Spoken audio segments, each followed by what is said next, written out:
अगर बातचीत हुआ है, आप फिलहाल पहले आप बताइए कि रिज़ाइन आपने क्यों किया? रिज़ाइन का क्या कारण होगा, क्या आप बता सकते हैं? देखिए, अभी इलेक्शन का माहौल चल रहा है और मैं कोई ऐसा बयान दे दूं कि वो मॉडल कोड ऑफ कंडक्ट के अपोजिट में चला जाए, तो उस चीज़ के ऊपर मैं चर्चा नहीं करना चाहूँगा आज। लेकिन हाँ, ये सब चीज़ें होती हैं कि जो आपका जो रेजिग्नेशन है, रेजिग्नेशन में बहुत चीज़ें होती हैं कि अगर आप एक काम कर रहे हैं, आपको काम नहीं करने दिया जा रहा, वहाँ पे एक जो विज़न है जिसके लिए जनता ने एक जो पॉलिटिकल जो नुमाइंदे हैं उनको चुन के भेजा हुआ होता है, वो लोग जनता के फेवर में काम नहीं करना चाहते। बहुत चीज़ें होती हैं इसके अंदर। लेकिन मैं आपको सिर्फ ये चीज़ बताना चाहता हूँ कि जो मेरा 1 साल और 2 महीने का जो टेन्योर था टीटीडीसी में, मैंने अपना बेस्ट दिया वहाँ पे, और शायद इतना मैंने बेस्ट दिया कि जो वहाँ की जो सरकार है वो 10 साल में भी उतने लोगों को नहीं दे सकती जो मैंने 1 साल और 2 महीने में दिया। मैं सिंगल हैंडेडली 1100 करोड़ रुपए का अपनी पर्सनल कैपेसिटी के अंदर इन्वेस्टर्स को लेके आया मैं वहाँ पे। लेकिन जब वो इन्वेस्टर्स आ रहे हैं, जब वो इन्वेस्टर के अलावा भारत सरकार एनएसडीसी जैसा जो ऑर्गेनाइजेशन है जो डायरेक्टली प्राइम मिनिस्टर ऑफिस के अंडर जो काम करता है, वो अगर ऑर्गेनाइजेशंस वहाँ पे आ रही हैं, वो तिपरासा के लिए जो हमारा जनजाति है उनके लिए, उनके कल्याण के लिए अगर कोई काम करना चाहती हैं, तो उन फाइलों के ऊपर अगर उन फाइलों को दबा के अगर आप बैठेंगे, अगर उनका काम नहीं हो पाएगा, अगर उनको हम सामाजिक और आर्थिक उत्थान नहीं दे पाएंगे, तो फिर मेरा कोई रोल नहीं है वहाँ पे। मैं काम करने आया हूँ, मैं उनसे कुछ नहीं लेता। टीटीडीसी से मैंने आज तक 1 रुपया नहीं लिया। लेकिन देखिए, एक कहावत होती है, आइदर यू परफॉर्म और पेरिश, या तो आप काम करिए या छोड़ दीजिए। वो 2 लोगों के लिए होता है, या तो जो नकारा आदमी होते हैं जो कुछ नहीं करते सिस्टम के अंदर, डिपार्टमेंट के अंदर, उनको छोड़ देना चाहिए। अगर वो काम नहीं कर पा रहे हैं, अगर उनकी मंशा काम करने की नहीं है, उनको डिपार्टमेंट से खुद ही इस्तीफा देके निकल जाना चाहिए। दूसरी कैटेगरी आती है कि आप वहाँ पे अपना पूरा मन लगा के काम कर रहे हैं, लेकिन जो वहाँ पे जो सरकारी जो तंत्र है, जो वहाँ जनता के चुने हुए नुमाइंदे हैं, वो आपको काम नहीं करने दे रहे हैं, तो वो दूसरी स्थिति आती है। तो मैं उस दूसरी स्थिति के अंदर फिट होता हूँ कि मैं वहाँ पे काम करने के लिए गया और वहाँ पे मैंने बहुत कोशिश किया, बहुत चीज़ें किया, और जहाँ पे जो चीज़ें हैं जो एडीसी खुद नहीं कर पाता था, वो मैं पर्सनल कैपेसिटी में करता था। चाहे लोगों को व्हीलचेयर बांटना हो, चाहे उनको अगर कोई बच्चे का एजुकेशन है उनको स्कूल में एडमिट करवाना हो, मैं अपनी जेब से मैंने लोगों का फीस भरा है। वहाँ पे जो ड्रग एडिक्शन के लिए मैंने ही, I was the first one to introduce वहाँ पे जो आपका ड्रग आपका अवेयरनेस एंड रिहेबिलिटेशन, जो वहाँ का जो फोरम था, जो कमेटी था, वो मैंने गठन किया, हमारे जो सीओ साहब जो सीके जमातिया जी थे उनके साथ मिलकर। लेकिन क्या हुआ उसके अंदर, मैं आपको छोटा सा एक वाक्य बताना चाहता हूँ कि जो हमारा त्रिपुरा है आज, जो हमारा त्रिपुरा का यूथ है वो ड्रग्स से जूझ रहा है, सबसे क्रिटिकल प्रॉब्लम है। तो एक बार मैं सीओ साहब और एक जो अभी एमएलए बने हैं, जो पहले एक ऑनरेबल ईएम थे, वहाँ पे हम लोगों ने एक सेमिनार का आयोजन किया। हम लोग वहाँ पे गए, वहाँ हंड्रेड्स की संख्या में, 100 की संख्या में वहाँ पे महिलाएं थी, हमारी बहनें थी, हमारे युवा साथी थे। वहाँ पे हमने उनको एड्रेस किया। अगले दिन हमारे पास फ़ोन आता है, हमारे सीओ साहब के पास फ़ोन आता है, वहाँ के जो एमडीसी थे उनका, वो जो वहाँ के जो एमएलए थे उनका, कि हमारी बगैर परमिशन के आपने ये प्रोग्राम क्यों किया वहाँ पे। It was not a political programme. अगर वहाँ पे जो युवा हमारा है, अगर हम उनको सशक्त करने की बात करते हैं, अगर हम उनको एक कन्विंस कर रहे हैं कि आप जो ड्रग्स का रास्ता छोड़िए, उसमें क्या गलत बात है? किसका परमिशन चाहिए? अच्छा काम करने के लिए किसी का परमिशन नहीं चाहिए। लेकिन जब आप अच्छा काम करते हैं तो उसको पॉलिटिकल रंग दे दिया जाता है। मैं पॉलिटिक्स करने नहीं आया, पॉलिटिक्स मैंने बहुत देखा, मैंने बचपन से पॉलिटिक्स देखा है। मैं पॉलिटिक्स करने नहीं आया यहाँ पे, मैं जनता को कुछ देने आया हूँ यहाँ पे। लोग अभी मैं कुछ इंटरव्यू मैंने दिया तो मैं यूट्यूब वगैरह पे कुछ कमेंट पढ़ रहा था, अरे ये कैप्टन हरियाणा का है, कैप्टन दिल्ली का है, ये यहाँ क्या करने आया है? अरे मैं हरियाणा दिल्ली का हूँ, मैं हिंदुस्तानी हूँ। सबसे पहले मैं इस देश का अभिन्न अंग हूँ। मैं जितना हक आप लोगों को त्रिपुरा में है, उतना ही हक मुझे भी त्रिपुरा में है। आज हमारे आदरणीय जो पूर्व मुख्यमंत्री साहब है बिप्लब देव जी, वो हरियाणा के प्रभारी बने हुए हैं। हरियाणा वाला तो कभी उनको नहीं पूछता कि भाई तुम तो त्रिपुरा के हो, आप यहाँ क्या करने आए हुए हो। जितना हमारा फौजी भाई बहन है, वो बॉर्डर के ऊपर बैठा हुआ है, कोई चाइनीज बॉर्डर के ऊपर है, कोई नेपाली बॉर्डर के ऊपर बैठा है, कोई पाकिस्तानी बॉर्डर के ऊपर बैठा है, कोई बांग्लादेश बॉर्डर पे बैठा है, क्या उनसे कोई सवाल जवाब करता है कि भाई तुम तो बिहार के हो, तुम यहाँ क्या करने आ गए? तुम तो पंजाब के, तुम यहाँ क्या करने आ गए? तुम राजस्थान के, तुम यहाँ क्या करने आ गए? ये हमारा भारत है, ये हमारा देश है, और हमारी आइडेंटिटी भारत से, हिंदुस्तान से हमारी आइडेंटिटी। और जो हमारा जो जनजाति है, जनजाति जो है, इंडिजीनियस पीपल, ये हमारे भारत के मूल निवासी हैं। इनको बचाने का, इनके सर्वाइवल और एग्जिस्टेंस को प्रोटेक्ट करने का हर एक इंसान का दायित्व है। इसलिए उस दायित्व को निभाने के लिए मैं त्रिपुरा में आया हुआ हूं। और ऐसा नहीं है कि अब बहुत से लोग कहेंगे त्रिपुरा ही क्यों चुना, दूसरा भी चुन लेते, मेरी मर्जी। मैं त्रिपुरा से स्टार्ट कर रहा हूं इस चीज को। सोशल और इकोनॉमिक एम्पावरमेंट, हर एक आदमी का सपना होता है रोटी कपड़ा और मकान, सबसे जरूरत होता है। लास्ट ईयर का मैं एक वाक्य मैं बताना नहीं चाहता था आपको। मैंने एक मुहिम स्टार्ट किया जिसके अंदर मैंने जो स्किल सेक्टर काउंसिल है, जो इंडिया का, गवर्नमेंट ऑफ इंडिया का काफी सारा, और एनएसडीसी के माध्यम से मैं यहाँ पे तिपरासा को, एलोन सिर्फ तिपरासा को 23,000 हर साल का एम्प्लॉयमेंट देने का मैंने वायदा किया था। यहाँ पे 23,000 एम्प्लॉयमेंट, जिसमें से 8,000 एलोन एनएसडीसी जो नेशनल स्किल डेवलपमेंट कॉर्पोरेशन है वो उसमें दे रहा था। और जो 8,000 जो बच्चा जो हमारा तिपरासा का है, उनको फॉरेन में job with minimum salary 1.5 lakh. क्यों उस फाइल के ऊपर बैठे? Why the system is sitting on that file from the last 4 months? टरका रहे हैं कि उनका ये।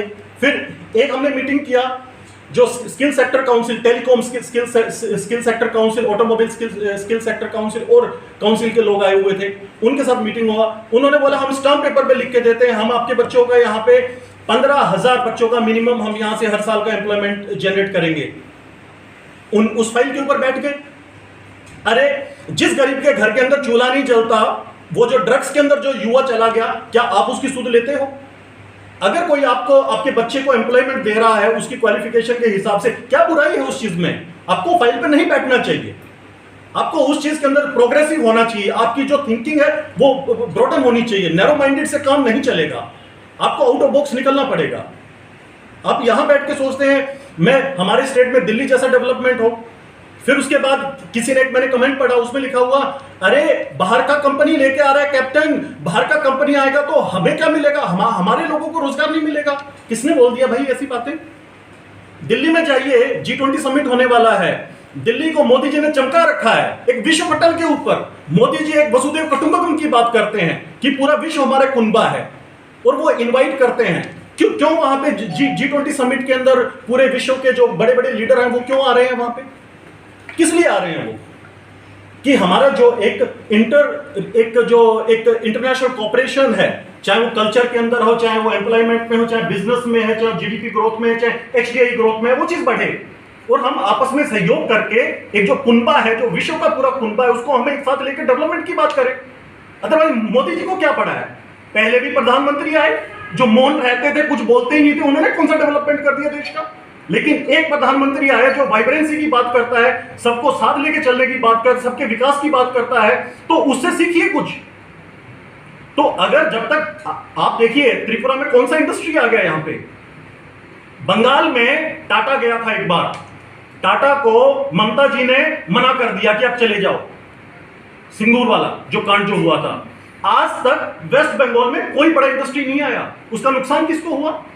एक आम आदमी को। वहां पे जिसके बच्चे ने इंजीनियरिंग किया था, वो सोच रहा था टाटा का प्लांट आएगा, मेरे बच्चे को रोजगार मिलेगा, नहीं मिला। कोई दूसरा दुकान वाला था, वो सोचा मेरी दुकान यहां पे खोलूंगा मैं, यहां पे इतना एम्प्लॉय काम करेगा, मेरे को रोजगार मिलेगा, नहीं मिला। और वहां पे इतने लोग थे, सोचे डेवलपमेंट होगा, हमें यहां पे ये मिलेगा, वो मिलेगा, नहीं मिला। नुकसान किसका हुआ? आम आदमी का नुकसान हुआ। कि किसकी आड़ में हुआ? पॉलिटिक्स की भेंट चढ़ा, वो गंदी politics, dirty politics. I don't want to be the part of dirty politics over here. मैं शुक्रगुजार हूं हमारी जो आदरणीय जो चेयरपर्सन है TRPCL की मैडम पादल कन्या जमातिया जी, कि इन्होंने मुझे इतना रिस्पेक्ट दिया, मुझे यहाँ पे बुलाया कि भाई आप आइए, आप हमारे TRPCL के लिए हमारे लिए कुछ कीजिए आप। तो मैं हाथ जोड़कर आज उनका अपने तहे दिल से धन्यवाद करना चाहता हूं कि उन्होंने मेरे बारे में जाना, मेरे से बात हुआ उनका। ये जो मैडम बता रहे पोलो टावर के अंदर हमारा इवेंट था, वो इवेंट मैंने कराया। आज तक पूरे त्रिपुरा में किसने टीचर्स के बारे में सोचा है? कल हमारा शिक्षक दिवस है, टीचर्स के बारे में कौन सोचता है?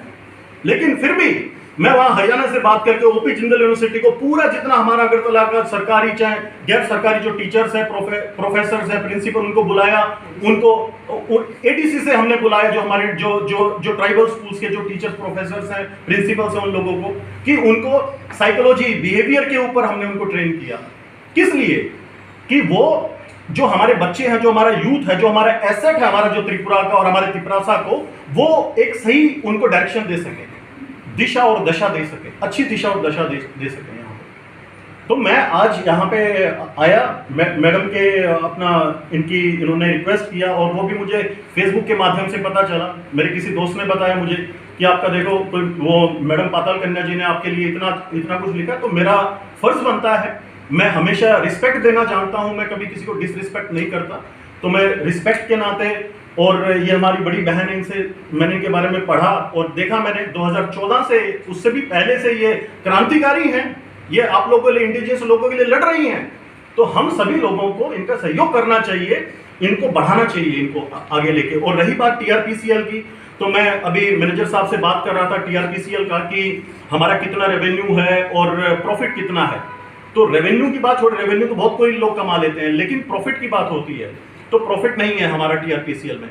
जबकि जो टीआरपीसीएल है एक अहम डिपार्टमेंट है, जैसे मैडम ने बताया कि जहां पे जो डिपार्टमेंट, जो संस्था आपका सामाजिक और आर्थिक सशक्तिकरण की बात करे और लोगों को सोशल और economic empowerment they, right, starting from the person who is standing in the last Q, तो वो डिपार्टमेंट बहुत अहम होता है, बहुत क्रिटिकल डिपार्टमेंट होता है। इसी टाइप से जो टीआरपीसीएल, मैंने पूरा टीआरपीसीएल के बारे में मैंने पढ़ा, मैंने देखा कि जो चीजें हम एडीसी में करते हैं, सेम चीजें हम टीआरपीसीएल के माध्यम से कर सकते हैं। बिकॉज यहाँ पे रिहेबिलिटेशन भी है और यहाँ पे आपका प्लांटेशन भी है। और हमारा जो त्रिपुरासा कम्युनिटी है और हमारा जो त्रिपुरा स्टेट है, being agrarian kind of economy, जो कि पूरी मूलभूत जो आपकी कृषि के ऊपर निर्भर होती है, जहाँ पे चाहे आप रबर प्लांटेशन, अगर वुड या कोई भी चीज लगा लीजिए, तो वहां पे डेवलपमेंट का बात कर सकते हैं, डेवलपमेंट का काम कर सकते हैं। और मुझे नहीं पता कि मैं कैसे, किस वे में अटैच हो पाऊंगा टीआरपीसीएल के साथ, लेकिन मैं आज आप लोगों के माध्यम से ये मैडम को बताना चाहता हूं कि मैं बिल्कुल खुले दिल के साथ, अपनी आत्मा के साथ, अपने सुविचार के साथ, अपने कमिटमेंट के साथ, मैं मैडम के अच्छे विचारों के साथ और टीआरपीसीएल के साथ खड़ा हूं। जो भी इनके मन में आएगा, जो सी ये मुझे जिम्मेवारी देना चाहेंगी, मैं वो जिम्मेदारी लूंगा और भली भांति निभाऊंगा। और जो चीज मैं टीटीएडीसी में नहीं कर पाया, वो चीज मैं टीआरपीसीएल के माध्यम से करूंगा। और ये मैं कमिटमेंट कर रहा हूं। आज मीडिया है सामने यहाँ पे कि आज हमारे यहाँ पे प्रॉफिट नहीं है टीआरपीसीएल में, अगले 4 से 5 साल में टीआरपीसीएल सबसे ज्यादा प्रॉफिट देने वाला पीएसयू बनेगा हमारा। This is my commitment, these are my words, you can note it down today and you can ask me after 4 years कि कैप्टन साहब आपने 4 साल पहले ये चीज बोली थी, आज 4 साल हो गए हैं, आज हमारा टीआरपीसीएल कहां खड़ा है। तो हमें इसको, टीआरपीसीएल को, इस डिपार्टमेंट को विश्व पटल के ऊपर लेके जाना है। सिर्फ हम, यही नहीं है कि हम सिर्फ बात यहां की करें, आपका एक बड़ा विजन नहीं होगा तो आप यहाँ पे जो हमारा जो है, जो त्रिपुरासा भाई बहनों के डेवलपमेंट का बात नहीं कर सकते, आप किसी भी कीमत पे नहीं कर सकते। लोग कहते हैं, बहुत लोगों ने कहा, मीडिया में आता है, मैं भी पहले सोचता था कि जो हमारी सरकार है, जो त्रिपुरा गवर्नमेंट है या भारत सरकार, बड़ी निर्दयी किस्म की सरकार है। मैंने बड़ा क्रिटिसाइज किया मोदी जी को और बड़े बड़े नेताओं को, बहुत मैंने क्रिटिसाइज किया उस चीज़ में। लेकिन जब मैं दिल्ली में गया, जब मैं मिनिस्ट्रीज में मिला, और जो खासतौर पे नीति आयोग में और बड़े बड़े डिपार्टमेंट्स में मिनिस्टर्स के साथ मेरा मुलाकात हुआ, सेक्रेटरीज के साथ में, जब मैंने देखा कि स्कीम्स इतनी है गवर्नमेंट की, सेंट्रल गवर्नमेंट की, अगर वो स्कीम अगर सही ढंग से लागू हो जाएं तो आदमी जो है, जो आम जन है, वो खुद सामाजिक और आर्थिक सशक्त हो जाएगा। लेकिन हमारा क्या है, उस चीज को पॉलिटिकली लेके चल पड़ते हैं। वो कैप्टन के थ्रू आया, क्यों आया? कैप्टन सीके जमातिया से बात करता है, क्यों सीके जमातिया से बात करता है? सीके जमातिया तो बागमा से चुनाव लड़ने वाला था, पॉलिटिकल रंग दे दिया। अरे सीके जमातिया जैसा अफसर त्रिपुरा में मिलना ना के बराबर है। He is an asset for Tripura. He is an asset for the TTADC. Respect him. Respect his knowledge. Respect his vision. You should respect that kind of officers. Those who are coming over here and giving the dedication and each and everything. मैं ज़्यादा और कुछ नहीं बोलना चाहूँगा because और ये अगर मैंने बोल दिया ज़्यादा कुछ तो पॉलिटिकल सिनेरियो चेंज हो जाएगा एडीसी का. I don't want to go beyond that kind of level. मैं आज भी जितना जो रिस्पेक्ट है वो रिस्पेक्ट करता हूँ, लेकिन बस मैं हाथ जोड़ के ये कहना चाहता हूँ कि जिस जनता ने आपको चुन के भेजा है उस वोट का रिस्पेक्ट कीजिए. उनका जो सपना है उसका रिस्पेक्ट कीजिए. उनका लोगों का आम आदमी का जो एस्पिरेशन है उसका रिस्पेक्ट कीजिए. जो आपने प्रॉमिस किया है, जो आपको जो भी पैसा जो मिल रहा है वहां से 30,000, 32,000, 50,000, 1 लाख रुपया, वो उस आम आदमी की वोट की वजह से आपको मिल रहा है. Otherwise you are not capable to earn anything. Let me tell, they are not capable to earn not even a single penny. That is just because the people, they have voted for them, they have made them successful to win, and that's the reason they are sitting on that chair. So they should respect the chair, they should respect the sentiment of the public, and they should work for the public with whole heart, with whole commitment. That's the reason. And we want to see our Tripura on apex of the world map. We want to see our Tripura growing.